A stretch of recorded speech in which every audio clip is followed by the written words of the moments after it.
Perkara AWW Jumatan. Nanya ka didinya kunaon anu Jumatan lalaki hungkul. Nya heueuh atuh dan udah di caramahan mah kur lalaki hungkul matak jumaahan mah khusus yang lalaki. Ya terus amun misalkan anu Jumatanana awewe emang kunaon kitu bre? Bismillahirrahmanirrahim urang kawitannya pengawasan teh. Jantan kieu upami Jumatan teh istri atuh moal kondusif Kang Haji.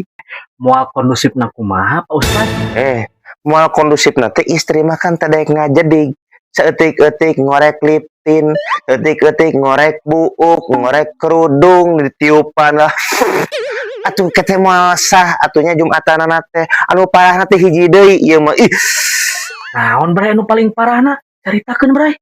Anu paling parahna teh kieu upami khutbah mah teu kenging ditemalan jeung teu kenging gogorowokan.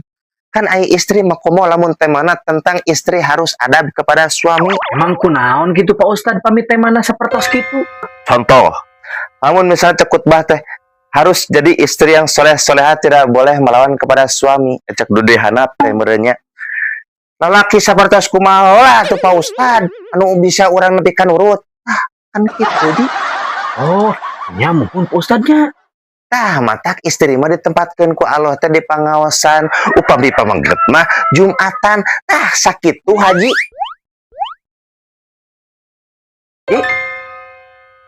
Bray, sugan teh geus beres. Teu kuat hayang modal. Astagfirullahaladzim si Haji malah ditinggalkeun disangkana aing radio butut.